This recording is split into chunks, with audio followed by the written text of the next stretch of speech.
اعوذ باللہ من الشیطان الرجیم بسم اللہ الرحمن الرحیم السلام علیکم ورحمۃ اللہ تعالی وبرکاتہ و مغفرہ۔ آپ سب دیکھ رہے ہیں میری فیس بک آئی ڈی حافظ محمد عمر صدیقی پہ سلسلہ بیان رمضان۔ آج 20 رمضان المبارک ہے پاکستان میں، اور آج کا ہمارا موضوع ہے فتح مکہ کا سبب۔ فتح مکہ کے حوالے سے ہر سال 20 رمضان المبارک کو آپ دیگر علماء کرام سے، مقررین سے فتح مکہ کا پورا مکمل بیان سنتے ہیں، مگر اکثریت ہماری ایسی ہے جن کو یہ معلوم نہیں ہے کہ فتح مکہ کا سبب کیا بنا، کون سی ایسی بات تھی جس کی وجہ سے فتح مکہ کا سبب بنا۔ تو آج انشاءاللہ تبارک و تعالی ہم شروع میں فتح مکہ کی مختصر باتیں آپ کے سامنے بیان کریں گے، اور آخر میں فتح مکہ کا سبب بیان کریں گے کہ وہ کون سی باتیں تھیں جس کی وجہ سے فتح مکہ کا سبب بنا۔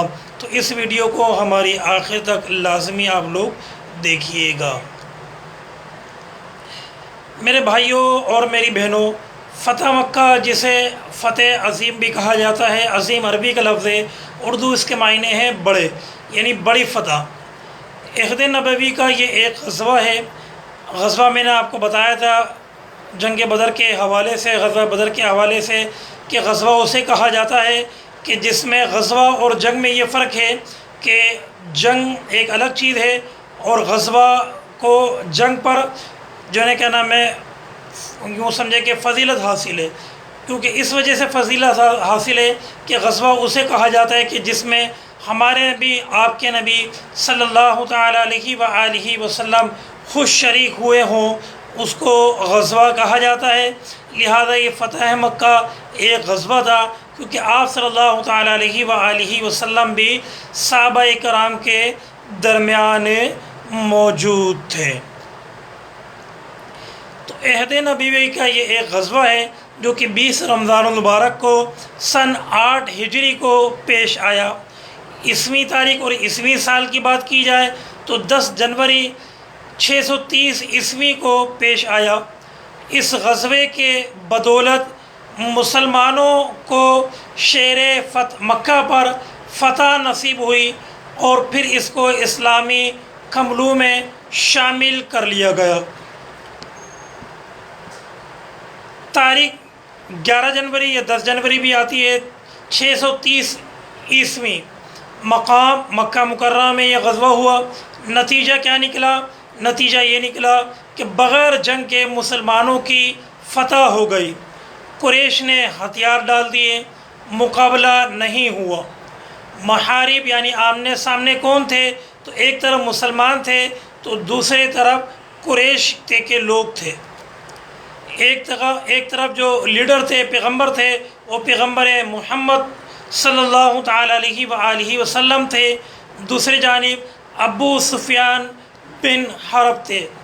طاقت کی بات کی جائے تو طاقت یہ تھی کہ ایک طرف 1000 صحابہ کرام علیہم الرضوان تھے، اور دوسری طرف نامعلوم تعداد تھی، بہت قریش مکہ تھے۔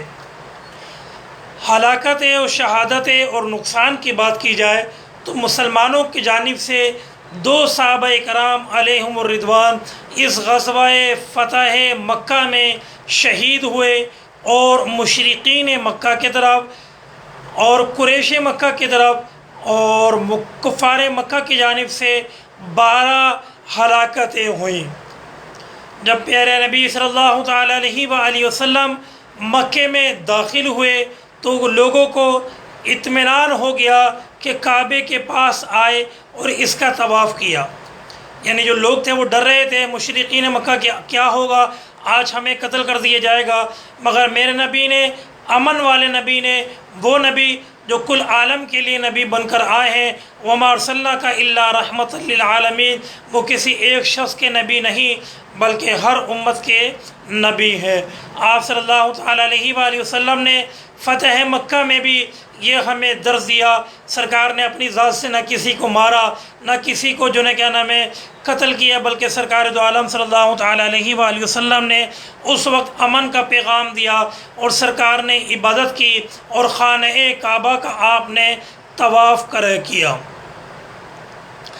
اثناء طواف کعبہ کے ارد گرد موجود بتوں کو اپنے پاس موجود تیر سے آپ صلی اللہ تعالیٰ علیہ وآلہ وسلم نے گرا دیا، جو بت تھے خانہ کعبہ کے ان کو گرا دیا، اور آپ صلی اللہ تعالیٰ علیہ وآلہ وسلم اپنی زبان حق کے ترجمان سے قرآن مجید فرقان حمید کی وہ آیت پڑھ رہے تھے، جاء الحق وزهق الباطل ان الباطل کان زہوقا وجاء الحق وما یبدئ الباطل وما یعید۔ ترجمہ: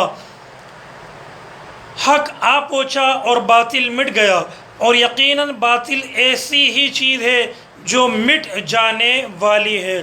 آپ یہ پڑھتے جاتے، جاء الحق وما یبدئ الباطل وما یعید، حق آ چکا ہے اور باطل میں نے کچھ نہ شروع کرنے کا دم ہے نہ دوبارہ آنے کا دم ہے۔ خانہ کعبہ میں میرے بھائیوں اور میری بہنوں، خانہ کعبہ میں بتوں کی تصویریں آویزہ تھیں، ان کے مجسمہ نصب تھے۔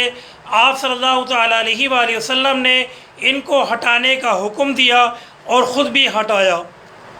جب نماز کا وقت آیا تو آپ صلی اللہ تعالیٰ علیہ وآلہ وسلم نے حضرت بلال کو یہ حکم فرمایا کہ کعبے کے اوپر چڑھ جائیں اور اذان دیں۔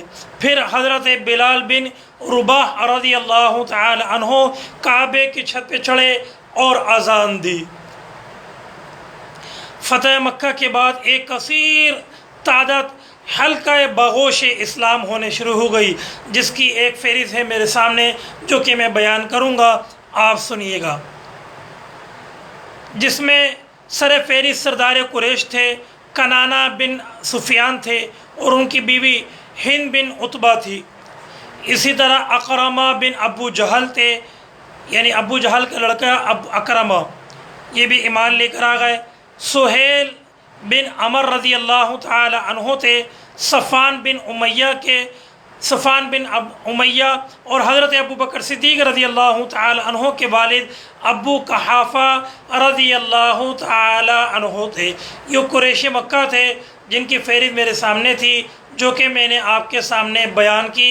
اس کے علاوہ بھی بہت سارے قریش مکہ جو ہے باغوش اسلام ہونا شروع ہو گئے۔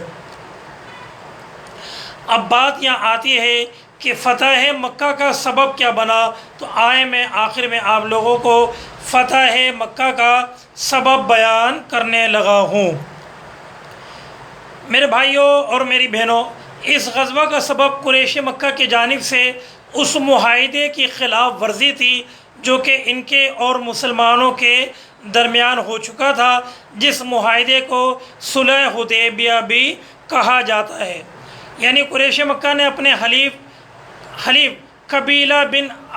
قبیلہ بنو دائل بن بکر بن عبد منات بن کنانہ، اس کی ایک خاص شاخ تھی جسے بنو نحافہ کہا جاتا ہے، بنو خزافہ کے خلاف قتل و غارت میں مدد کی تھی قریش مکہ نے، اور چونکہ بنو خزامہ کے مسلمانوں کے حلیف قبیلہ تھا، اس لیے اس حملے کو قریش مکہ کی جانب سے اس معاہدے کی خلاف ورزی سمجھی گئی جو مسلمانوں اور قریش کے درمیان ہوا تھا۔ یہ معاہدہ صلح حدیبیہ کے نام سے بھی معروف اور مشہور ہے۔ یہ ایک معاہدہ تھا مسلمان اور قریش مکہ کے درمیان۔ وہ معاہدہ یہ تھا کہ قریش مکہ مسلمانوں کو نقصان نہیں پہنچائیں گے، مسلمانوں کے خلاف کام نہیں کریں گے، اور وہ قبیلے جو مسلمانوں کے ساتھ ہیں ان کو بھی نقصان نہیں پہنچائیں گے، ان کے بھی خلاف کام نہیں کریں گے۔ مگر ایک قبیلہ بنو نحافہ جو مسلمانوں کے ساتھ تھا، ان کے خلاف انہوں نے جنگ کی، ان کے خلاف جو لوگ تھے ان کا ساتھ دیا۔ اس وجہ سے مسلمانوں نے پھر یہ سمجھا کہ یہ قریش مکہ نے اپنا معاہدہ توڑ دیا ہے۔ یہ معاہدہ صلح حدیبیہ کے نام سے بھی مشہور ہے۔ اس معاہدے کی خلاف ورزی کے جواب میں آپ صلی اللہ تعالیٰ علیہ وآلہ وسلم نے ایک عظیم الشان لشکر تیار کیا جو کہ 10,000 مجاہدین پر مشتمل تھا۔ 10,000 تھے۔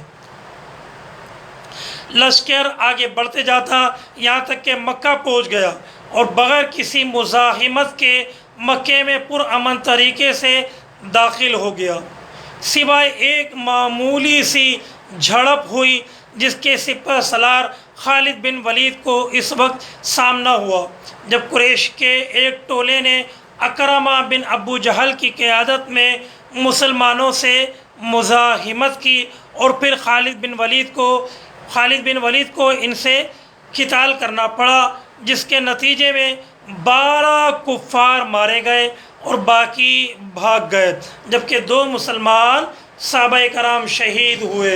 تو یہ فتح مکہ کا سبب بنا جو کہ میں نے آپ کے سامنے بیان کیا ہے۔ اللہ تبارک و تعالیٰ کی بارگاہ میں دعا ہے اللہ تبارک و تعالیٰ ہمیں حق سچ بیان کرنے اور ہمارے اس سلسلہ بیان رمضان کو اپنی بارگاہ میں قبول و منظور فرمائے۔ اور کل تک کے لیے اپنا خیال رکھیے گا، ہمیں دعاؤں میں یاد رکھیے گا۔ کل انشاءاللہ تبارک و تعالیٰ پاکستانی وقت کے مطابق شام 6 بجے سے 6:30 بجے آپ دوبارہ یہ سلسلہ ایک نئے موضوع کے ساتھ سماعت فرما سکیں گے۔ آمین بجاہ النبی الامین صلی اللہ تعالی علیہ وآلہ وسلم۔ اب انشاءاللہ تبارک و تعالیٰ ہم دوبارہ جو ہے 6:50 پر لائیو دعا کے ساتھ دوبارہ حاضر ہوں گے انشاءاللہ عز و جل۔